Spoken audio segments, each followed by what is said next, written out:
Hall में है उससे भी पहले नमस्कार उस परमात्मा का जिसने हम लोगों को बनाया है, उसके बाद नमस्कार ओम प्रकाश बाबू को जिन्होंने इस बिजनेस की राह दिखाई, नमस्कार प्रियम्बल जी को जो अभी अभी आने वाले हैं जिन्होंने एक रास्ता दिखाया कि ये बिजनेस क्या है, और नमस्कार प्रदीप जी को जो मेरे इमीडिएट अपलाइन है, ऑलमोस्ट इमीडिएट अपलाइन कह सकते हैं आप, जिन्होंने इस बिजनेस को इंट्रोड्यूस किया मेरे लिए।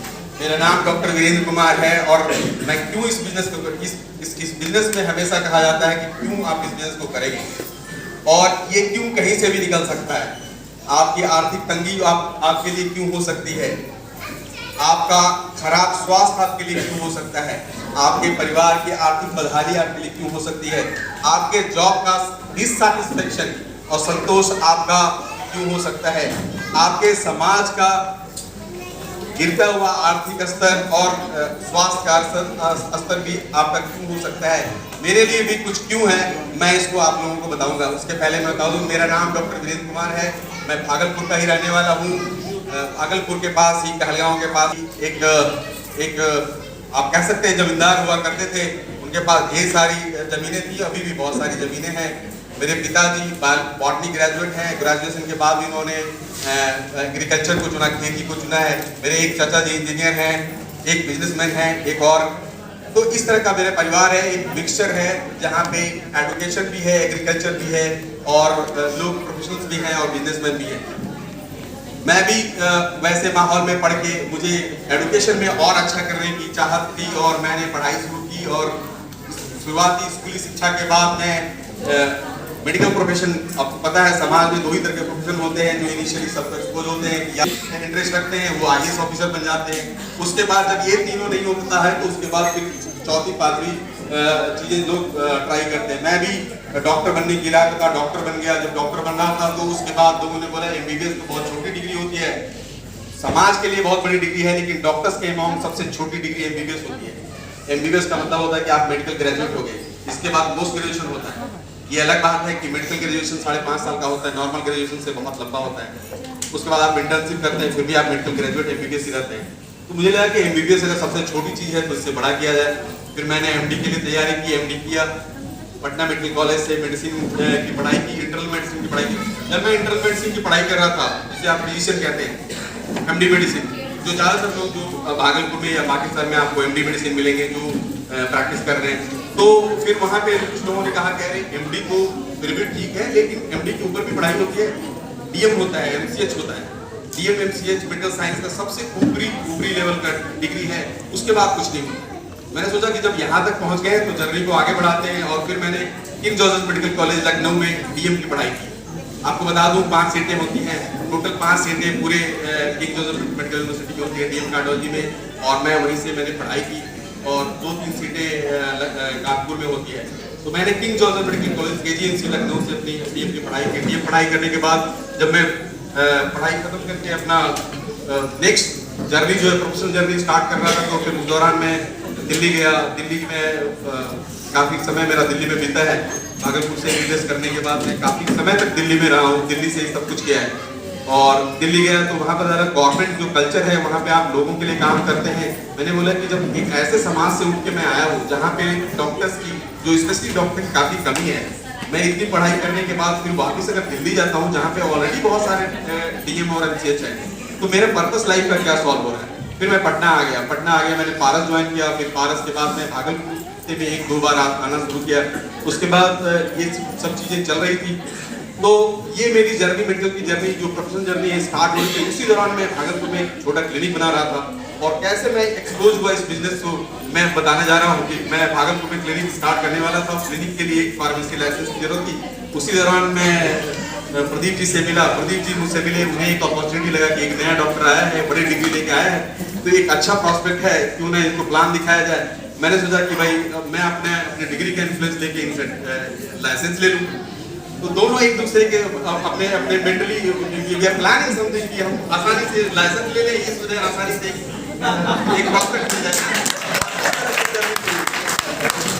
और इन्होंने बिजनेस बड़ा अजीब इंट्रोड्यूस किया मुझे। बोले डॉक्टर साहब आप पोछा कैसे लगवाते हैं क्लिनिक में? बोले पोछा कैसे लगता है ये तो पता नहीं, आता है सफाई करने के लिए वही लगाता होगा, तो लाइजोल वगैरह लगता है। नायजू क्या करेंगे आप, नायजू में पढ़ी लिखी ये सब है, ये भी करना चाहिए, इस तरह से ये पोछा से इंट्रोड्यूस हुआ। तो इस बिजनेस को आप किसी भी लेवल पे किसी तरह से इंट्रोड्यूस कर सकते हैं। जिस मेडिकल प्रोफेशनल लेवल पे मैं हूँ वहाँ पे मैं कोई अहंकार नहीं दिखा रहा हूँ, लेकिन अपने स्ट्रगल की बात करूँ, मैं अचीवमेंट की बात करूँ। वहाँ पे टोटल अगर बिहार में कहेंगे तो अब बढ़ के 50 लोग होंगे, पहले 20-22 लोग होंगे, अभी 50 लोग हैं टोटल जो डीएम कार्डियोलॉजी प्रैक्टिस करते हैं। यंग कार्डियोलॉजिस्ट है जो इंटरवेंशन कार्डियोलॉजी जो हमारा काम है, पेस मेकर लगाना, एंजियोप्लास्टी करना, वो कर रहे हैं। तो ये मैं इसलिए बता रहा हूँ कि आपको कोई आपका वाई कहां से शुरू होगा, ये जरूरी नहीं है कि आप आर्थिक तंगी में हैं तभी आप इस बिजनेस को करें। ये जरूरी नहीं है कि आपको पैसे की किल्लत है तभी करें। क्यों जरूरी नहीं है ये भी मैं बताऊंगा। तो ये मेरा पर्सनल इंट्रोडक्शन था कि मैं एक मिक्स बैकग्राउंड से हूँ, जहाँ पे हर रंग मैंने जिंदगी के देखे हैं। मैंने किसानी भी देखा है और सफलता भी देखी। All the information I have through the life, और जो मेरी जिंदगी है उसको इम्प्लीमेंट करने की बात। इस तरह से मैंने ज्वाइनिंग की। ज्वाइनिंग करने के बाद मैं वैसे ही पोछा टाइप ही सामान मंगाता था, थोड़ा बहुत सामान घर में धीरे धीरे इंट्रोड्यूस हुआ। जब एमवे किसी के घर में इंट्रोड्यूस होता तो पहला चीज होता है कि जो पहले से यूज करने वाले लोग हैं वो एमवे को किनारे करते हैं। They will throw it. Virtually they will throw it. आप जब किसी को एमवे के बारे में बताते हैं तो they will virtually throw you out. और यहीं से जर्नी शुरू होती है कि जब आपको नकारा जाता है इसका मतलब आप में दम है। जब आपको नकारा जाता है तो आप में दम है। मैं कहता हूँ कितने डॉक्टर को ये इतनी हिम्मत होगी, ये साहस कर सके कि अपने प्रोफेशन में पीक पे रहते हुए ये डिसीजन ले कि मैं खुल के बोलता हूँ कि मैं एमवे को प्रमोट करता हूँ। और उसका कारण बताता हूँ मैं। दुनिया में अगर सबसे खराब कोई कमाई है तो वो कमाई है मरीज से, बीमार लोगों से कमाया होता है। विडंबना देखिए, दुनिया में अगर सबसे बड़ा प्रोफेशन है तो वो डॉक्टर का प्रोफेशन है। और रिसेंट सर्वे बताता है कि दुनिया में, समाज में, किसी भी देश में चले जाइए, अगर सबसे ज्यादा विश्वसनीय कोई प्रोफेशन है अभी भी, जब समाज का गिरावट इस स्तर पे है, अभी भी समाज में सबसे उपले स्तर पे कोई आदमी है जिससे समाज में सबसे ज्यादा विश्वास प्राप्त है, वो है डॉक्टर। ये पैराडॉक्स है लाइफ का कि समाज का सबसे शिक्षित आदमी, समाज का सबसे शिक्षित आदमी जो सबसे ज्यादा सम्मानित है, उसको अपने घर चलाने के लिए रोगियों से पैसा लेना पड़ता है। ये पैराडॉक्स है लाइफ। Paradox life. क्या इस पैराडॉक्स को हम तोड़ सकते हैं? बिल्कुल तोड़ सकते हैं। मैं तोड़ के दिखाऊंगा और एक उदाहरण बनेगा। मैं तोड़ के दिखाऊंगा कि कैसे आप अपने समाज को सब कुछ दे सकते हैं और उसके बावजूद आपको समाज से अपनी जिंदगी चलाने के लिए मेडिकल प्रोफेशन का हाथ नहीं पकड़ना पड़ेगा। ये एक वाई था मेरे लिए। मैंने कहा था कि क्यों करना इस बिजनेस का, उसका एक वाई मेरा ये था। और भी वाई हैं क्योंकि ड्रीम्स मेरे बहुत बड़े हैं। एक बार ये ड्रीम का पिटारा खुल गया तो बहुत सारा होता। तो पहला मैंने बोला कि हमारे पास जो समाज में समस्याएं हैं, पहला सबसे ऊपर मैंने लिखा एडुकेशन, दूसरा लिखा एम्प्लॉयमेंट। एक शिक्षा का प्रॉब्लम है, दूसरा अनएम्प्लॉयमेंट। अगर अनएम्प्लॉयमेंट है इसका मतलब एडुकेशन ही गलत है। अगर शिक्षा आपको नौकरी नहीं दे रही है तो वो शिक्षा ही गलत है। मैं कहता हूं कि अगर आप शिक्षित होने के बाद बेरोजगार हैं और इस देश में बेरोजगार हैं जहां पे 140 करोड़ लोग रह रहे हैं, तो शिक्षा में कोई प्रॉब्लम नहीं। एडुकेशन है सब प्रॉब्लम। ये शिक्षा आपको डिग्री देती है, कैसे जीना है नहीं सिखाती है। हम सिखाएंगे आपको कि कैसे जीना है। ये एडुकेशन आपको बताती है कि आप डिग्री ले जाइए और नौकरी के लिए भटकिए। हम बताएंगे कि आप पहले नौकरी देना सीख लीजिए, उसके बाद आप एडुकेशन लीजिएगा। ये सिस्टम आपको सिखाएगा। आपके घर पैसा पहले आएगा, उसके बाद एडुकेशन बाद में आएगा। एमओए सिखाता है you learn the profession by earning money. ये कहीं नहीं है, कोई व्यवस्था नहीं है। क्या स्कूल में आपका बच्चा 5वीं क्लास में बच्चा कोई अर्न करता है? नहीं करता है। लेकिन जब आप एमए सीखते हैं, आप 3% के लीडर हैं, आपने इस बिजनेस के सिस्टम को अभी कुछ भी नहीं सीखा, still you are having 4,000 rupees. ये एक व्यवस्था है जहां पे आपको इकोनॉमी के साथ एडुकेशन दिया जाता है। यही प्रॉब्लम है हमारे एजुकेशन सिस्टम में। हमारे पास एडुकेशन तो है लेकिन अर्निंग की कोई व्यवस्था नहीं है। हम लोग अनएम्प्लॉयमेंट लोगों को जनरेट कर रहे हैं। Amway is the solution for all that. ये ये एमवे की जर्नी एक ऐसा बदलाव है, एक बड़ा बदलाव है जो आप धीरे धीरे समझ पाएंगे। जब बड़ा बदलाव होता है, जब बड़ा चट्टान फिसलता है तो उसकी रफ्तार बहुत धीमी होती है, लेकिन जब फिसल जाता है तो बदलाव बहुत बड़ा होता है। ये रफ्तार बल्कि धीरे है लेकिन बदलाव बहुत बड़ा होने वाला है। जो दूसरी समस्या जो मेजरली हम लोग डील करते हैं वो है अनएम्प्लॉयमेंट, एम्प्लॉयमेंट। दूसरा होता है हेल्थ। हेल्थ एक इशू है। आपको पता हो जो भी पिछड़े राज्य हैं उनका ज्यादातर पैसा हेल्थ में खर्च होता है। एक मिडिल क्लास का आदमी जिसके घर एक हार्ट अटैक आ जाए, उसकी पूरी इनकम उसके इलाज में खर्च हो जाती है। एक कर्मचारी जिसके घर में कोई कैंसर का मरीज आ जाए, उसका पूरा का पूरा इनकम उसके इलाज में खर्च होता है। ये इकोनॉमी ऑफ हेल्थ है। ये इकोनॉमी ऑफ हेल्थ है। अगर आपके इकोनॉमी में, आपके घर के इकोनॉमी, आर्थिक व्यवस्था में अगर रोग आ गया तो आप इकोनॉमी ऑफ हेल्थ जो है आपके पूरी आर्थिक व्यवस्था को इकोनॉमी ऑफ पॉवर्टी की तरफ ले जाता है। आप मिडिल क्लास से सीधा गरीब हो जाते हैं।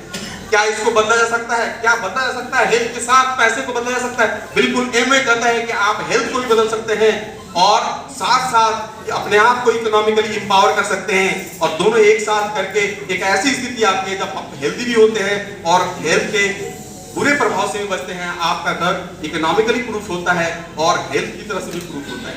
ये सब हम लोग डिस्कस करेंगे जो भी 5-10 मिनट में मिला है। उसके बाद तीसरा जो पहलू है जो बताना चाहता हूँ, लाइफ।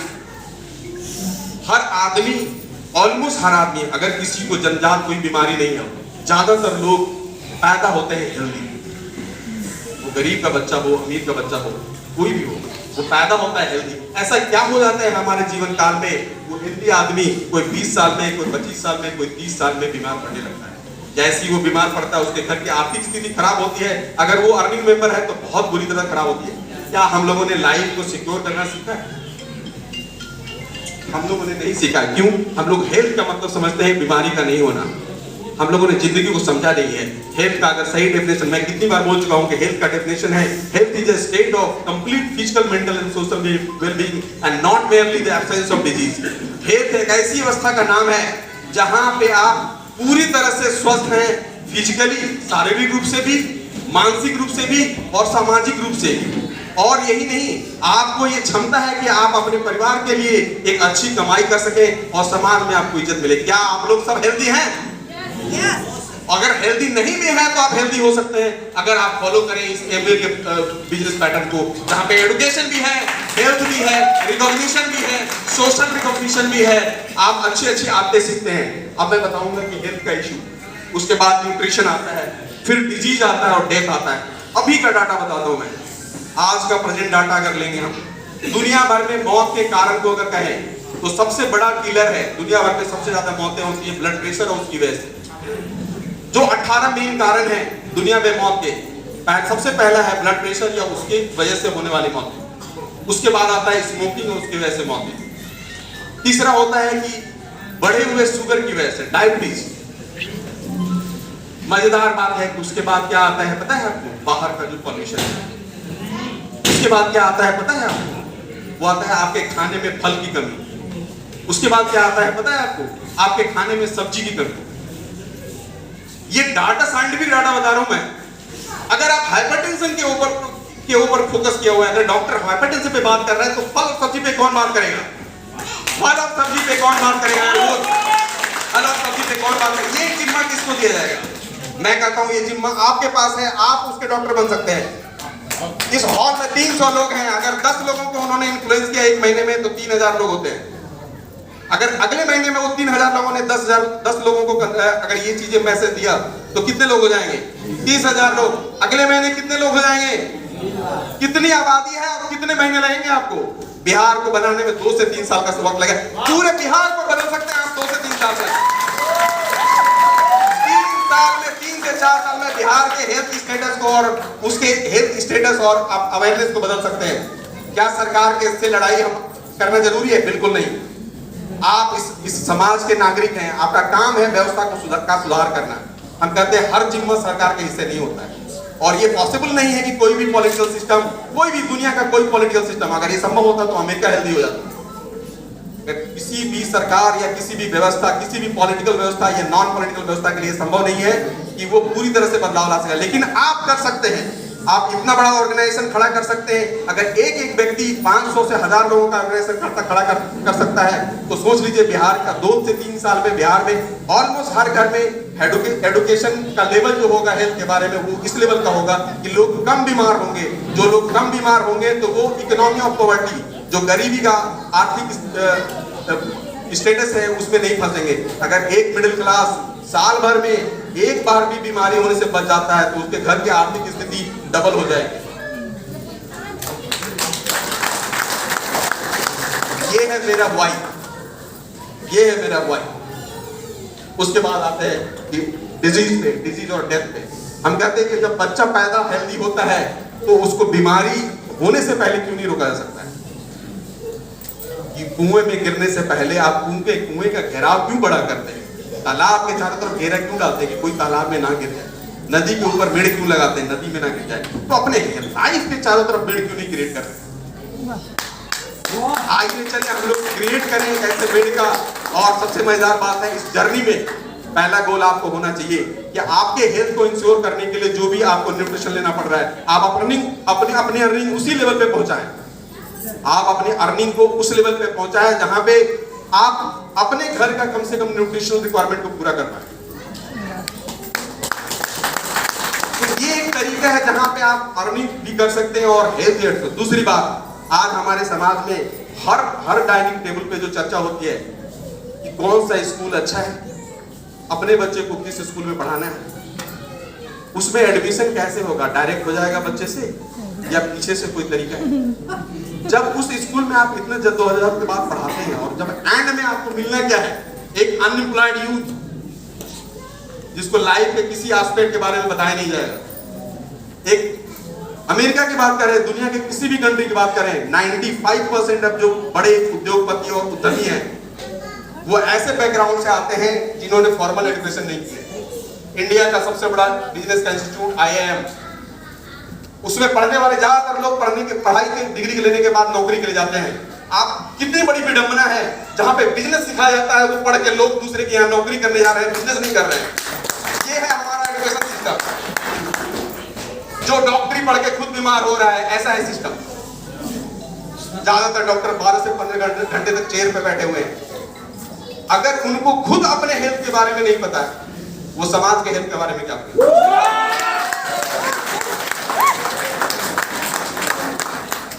मेडिकल साइंस में न्यूट्रिशन एक चैप्टर हुआ करता है। मैं दावे के साथ कहता हूं ज्यादातर लोग उस चैप्टर को पढ़ते भी नहीं है। क्यों? दो लोग हैं, एक रेस होता है ना, एक रेस होता है, एक दौड़ होती है कछुए की और खरगोश की। बड़ी ये कछुआ जो है वो है मेडिकल साइंस और खरगोश जो है फार्मास्यूटिकल इंडस्ट्री। बड़ी बात बता दूं, इस रेस में खरगोश जीत रहा है।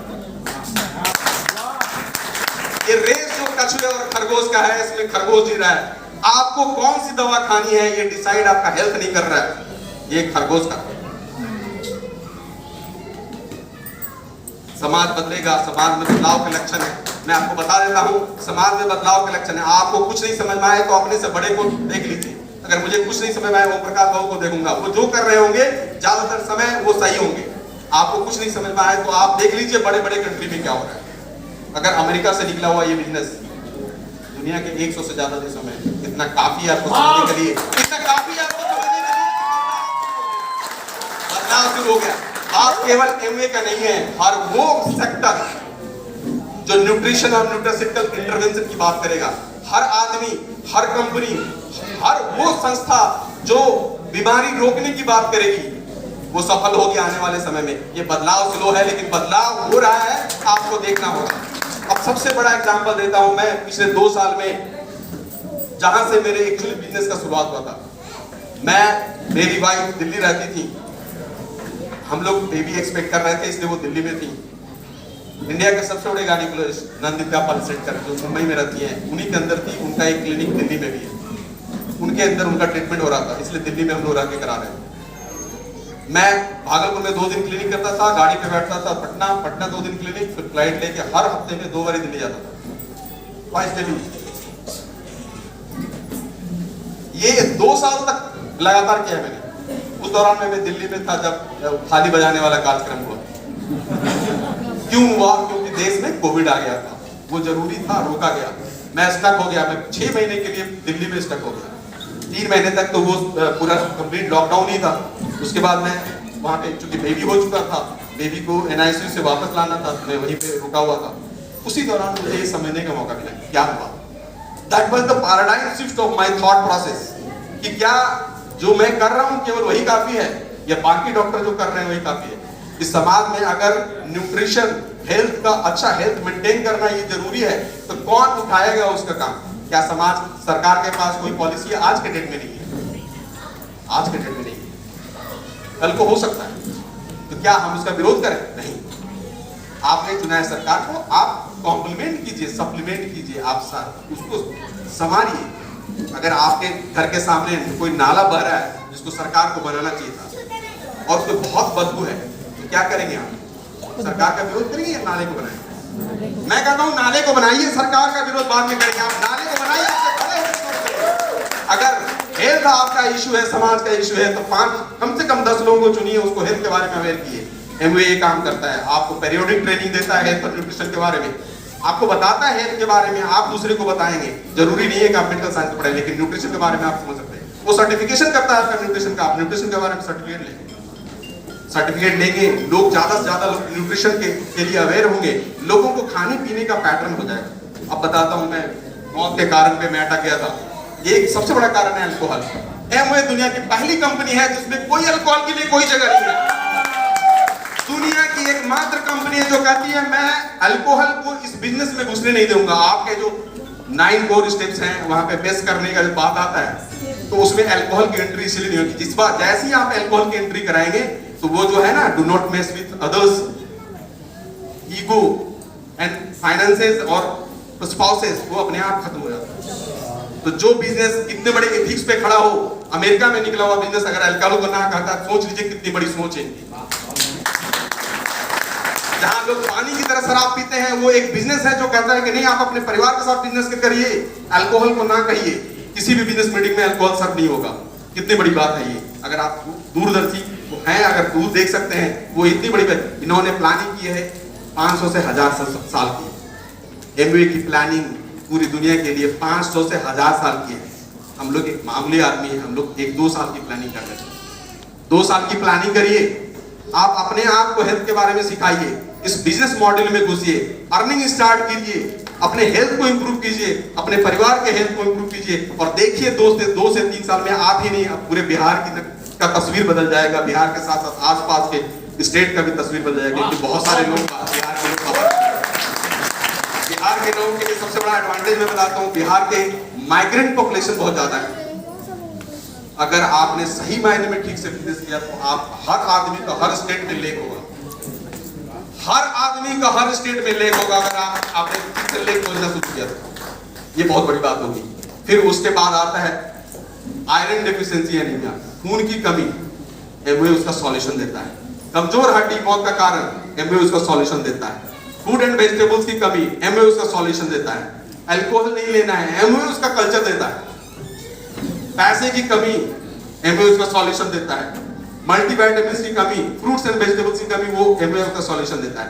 तो आप बताइए 18 में से जो करीब 15 जो मौत का कारण है दुनिया भर में, उसका सॉल्यूशन MOA देता है। MOA के साथ जाना नहीं है। अब कई बार लोग कहते हैं कि ये तो विदेशी कंपनी है। हम बोले कि जो जन्म से आप जितने प्रोडक्ट इस्तेमाल करें अपने घर में, जिसको आप समझ रहे हैं स्वदेशी, उनका लेबल हटाइए और उसको इंटेरोगेट कीजिए। You will find most of them are from outside. ये एक पराधीन एक जो हम लोग जो गुलामी झेल चुके हैं ना, गुलामी के बाद आफ्टर इफेक्ट ऑफ गुलामी है, जो हमें सिखाता है कि जो चल रहा था इंडिया में वही इंडिया का है। जब आप वैश्विक विलेज की बात करते हैं, आप ग्लोबल विलेज की बात करते हैं, आप कहते हैं कि पूरी दुनिया एक परिवार है, तो फिर ये कहां से आ जाता है? जब हेल्थ की बात करें तो हेल्थ किसी भी कंट्री का हो, वो इंपॉर्टेंट है। अगर आप सामाजिक उत्थान की बात करें, समाज कोई भी हो, उसका उत्थान होना चाहिए। अगर हम अपने आप को समझाएं, अपने आप को ठीक से प्रिपेयर करें, तो ये एक ऐसी जर्नी है जिसके थ्रू अगर आप अपने आप को इनरोल कर देते हैं तो you will find a good health, lots and lots of wealth. कितनी ऊंचाई तक जा सकते हैं। यहाँ पे बैठे अलग अलग तरह के लोग हैं, अलग अलग सेक्शन के लोग हैं, अलग फाइनेंशियली मैं कह रहा हूँ, फाइनेंशियली एंड एजुकेशन। मेरे लिए एडुकेशन और आर्थिक स्थिति यही दो जात है और यही एक समाज है, यही समाज को डिवाइड करता है। बाकी तो पॉलिटिशियंस के लिए है। अगर सही में सोचे समाज में दो ही तरह के जात है, एक जो पैसे की तंगी है जिसके पास, एक जिसके पास पैसा काफी है। अगर आप देखेंगे, जैसा उन्होंने डॉक्टर अजय जी ने बताया था कि भारत में hardly 10% of people are earning 25,000 per month. 25,000 रुपए पर महीने कमाने वाले लोग 10% भी नहीं है। आप सोच के देखिए, आप एक ऐसे व्यवस्था में गुजारेंगे जहां पे आप 2-2 घंटे काम करके 25,000 रुपए महीना आप 7 से 8 महीने में कमा सकते हैं। 7 से 8 महीने में 25,000 रुपए कमा सकते हैं। केवल आप कमा ही नहीं सकते हैं, आप इसको रेप्लिकेट भी कर सकते हैं, दूसरे में ट्रांसफर कर सकते हैं। क्या डॉक्टर वीरेंद्र किसी दूसरे को डॉक्टर बना सकता है? बिल्कुल नहीं, किसी कोई गारंटी नहीं है। मैं अपनी कोशिश भी करूं तो भी ये गारंटी नहीं है कि मैं दूसरे को डॉक्टर बना सकता हूं और वीरेंद्र के जैसा ही डॉक्टर बना सकता हूं। इसकी संभावना बहुत कम है। मैं अपने लड़के को भी नहीं बना सकता। लेकिन एमवे आपको एक कल्चर, एडुकेशन और एक पूरा एक प्रोटोकॉल, एक प्रोग्राम देता है जहां पे आप अपने जैसे लोगों को हजारों की संख्या में खड़ा कर सकते हैं। दूसरी बात कहूंगा, लोग कहते हैं कि अनएम्प्लॉयमेंट, अभी बात चल रही थी कि अनएम्प्लॉयमेंट की तो इतनी नौकरी मिलनी चाहिए, पूरे देश में इतनी नौकरी मिलनी चाहिए। जब हम बात कर रहे हैं कि नौकरी लेना ही नहीं, हम बात कर रहे हैं कि हमें नौकरी चाहिए ही नहीं, तो क्या होगा? आप एक्चुअली आप अपने देश को एक बड़े बोझ से हटा रहे हैं। अगर आप एक आर्थिक स्वतंत्रता की तरफ अपने आप से कोशिश कर रहे हैं तो आपके कंट्री का जो फाइनेंशियल बर्डन है उसको कम कर रहे हैं। जो लोग नहीं कर सकते हैं बिजनेस, उनके लिए नौकरी बची रहेगी। दूसरी बात कहता हूं, वैसे लोग जिनके पास डिग्री है और अनएम्प्लॉयड है, उनके बारे में तो सब कह रहे हैं कि ये अनएम्प्लॉयड है। मैं कहता हूं आज जो रिकॉग्निशन हुआ है उनके बारे में कौन बात करेगा?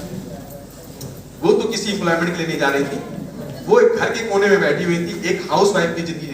The transition that has taken place, आप इसको देख सकते हैं। ये ट्रांजिशन क्या कोई व्यवस्था ला सकता है?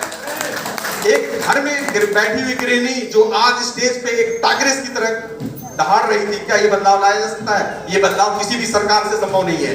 जो अनएजुकेटेड और एजुकेटेड 50% जो महिला आबादी है उसको मेन स्ट्रीम में लाके फाइनेंशियली एम्पावर करे और अपने हक से वो जीना सीख जाएं, हर मंच पे बोलना सीख जाएं, अपने अधिकार को पहचानना सीख जाएं, उनके एजुकेशन का लेवल सुधर जाए, उनके हेल्थ का लेवल सुधर जाए। बच्चे का हेल्थ और मदर का हेल्थ अगर जिस कंट्री में सुधर जाता है, वो कंट्री हेल्थ के हिसाब से और इकोनॉमिक हिसाब से सुधर जाता है। आप सोच के देखिए हमें क्या करने जा रही है। वुमेन एम्पावरमेंट कर रही है, वुमेन एम्पावरमेंट के साथ ही बच्चे का हेल्थ सुधरता है, पूरा समाज बदल जाएगा। ये मैंने कहा था एक जर्नी है, एक इवेंट नहीं है, एक फोटोग्राफ नहीं है, एक पूरी मूवी है। ये मूवी अनफोल्ड हो रही, मूवी का एक हिस्सा देख के उसके बारे में कई लोग निर्णय कर लेते हैं ये क्या है, लेकिन मैं कहता हूँ एक बदलाव है, एक जर्नी है, एक प्रक्रिया है जिसके थ्रू गुजरना है। और क्यों आना चाहिए हर लोगों को इस बिजनेस में, ये भी मैं बताने जा रहा हूँ आपको। अंतिम कुछ सबसे साथ खत्म करूंगा कि क्यों सबके लिए जरूरी है।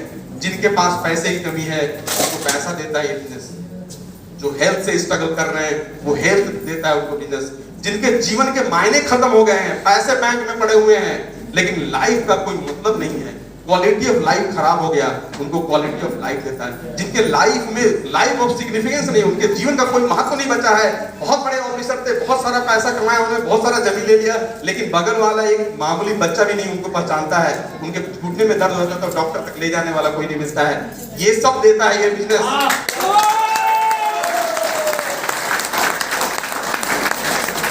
आपके बुरी स्थिति में आपका भाई आए ना आए, लेकिन आपका डाउनलाइन अपलाइन हमेशा मिलेगा।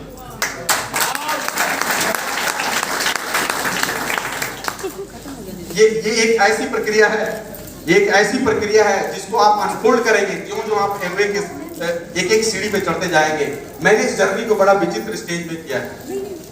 मैं एक ऐसे जगह पे मैंने अपने जो प्रोफेशनल करियर को स्टार्ट किया, वहां पे मनी की कोई प्रॉब्लम थी नहीं। मैंने अपने करियर को ऐसे स्टार्ट किया जहां पे स्ट्रगल भी नहीं था। क्यों? क्योंकि पूरे बिहार में आप किसी भी डिस्ट्रिक्ट में अगर मैं बैठ जाऊं, या मेरे जैसा कोई भी आदमी जो डीएम कार्डियोलॉजी या और कोई सुपर स्पेशलिटी की डिग्री या किडनी का स्पेशलिस्ट हो या कोई ब्रेन का स्पेशलिस्ट हो, किसी भी डिस्ट्रिक्ट में बैठ जाए, तो एक एवरेज जो नेशनल इनकम है किसी भी कंट्री का, दुनिया के किसी भी कंट्री का जो नेशनल इनकम है, जो नेशनल इंडिविजुअल इनकम है, उसका 50 गुना ज्यादा कमा सकता है। अगर मैं भागलपुर ऐसे शहर में रह के अमेरिका के इकोनॉमी को 50 गुना रेप्लिकेट कर सकता हूं, फिर मैं इस बिजनेस को करने की अगर कोशिश कर रहा हूं, तो आप क्यों नहीं कर सकते? पैसा सब कुछ नहीं होता है। अगर पैसा सब कुछ होता है, पैसा एक ईंधन है जिंदगी को चलाने का। एक गाड़ी है और पेट्रोल है। कोई भी आदमी पेट्रोल के लिए गाड़ी नहीं खरीदता है, उसको एक जर्नी जाना होता है, एक रास्ता तय करना होता है, उसके लिए गाड़ी खरीदता है। आपको ये लाइफ जो मिली है वो पेट्रोल पैसे कमाने के लिए नहीं मिली है। वो पेट्रोल भराने के लिए कोई गाड़ी नहीं खरीदता है। तो आप भी पैदा केवल पैसे कमाने के लिए नहीं हुए। एक जर्नी है जिसको पूरा करना है। आपको आइडेंटिफाई करना है कि आपकी जर्नी क्या है। आपने अपने परिवार के लिए, अपने आप के लिए, अपने समाज के लिए, अपने देश के लिए, अपने राज्य के लिए क्या चुना है। हो सकता है ये बातें बहुत बड़ी लग रही होगी, लेकिन मैं कह सकता हूं कि मैंने शायद जो किया इस एमए में, लेकिन मेरी वजह से कई लोग बहुत उत्साहित हैं। अगर किसी के घर में 500 रुपए भी मेरी वजह से आ रहा है, मैं समझूंगा मेरी जिंदगी बहुत सफल है। मेरा लाइफ ऑफ सिग्निफिकेंस यहां से शुरू हो गया। डॉक्टर वीरेंद्र को अगर एग्जांपल देके कोई इस बिजनेस में आगे बढ़ जाता है, तो मैं समझूंगा दुनिया का सबसे सफल एलओएस मेरा है।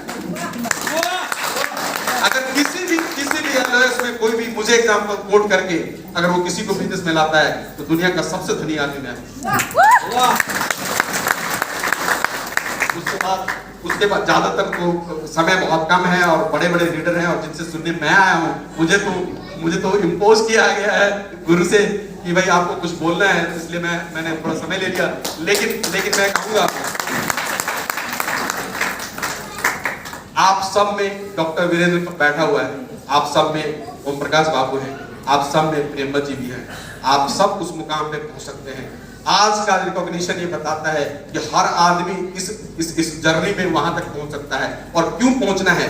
जब आप पहली बार सिल्वर क्वालिफाई करते हैं तो आप अकाउंट में आए हुए पैसे को गिनते हैं।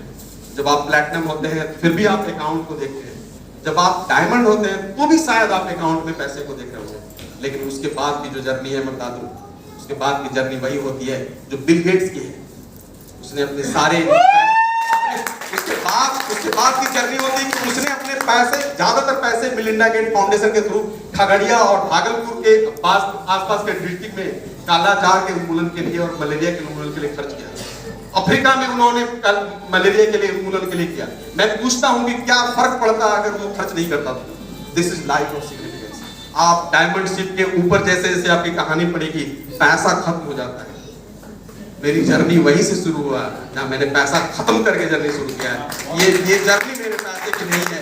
मेरी वजह से अगर जितने घर में ये रोशन होगा, एमवे का परिवार बनेगा, मैं समझूंगा मैं सक्सेसफुल हो गया। Thank you.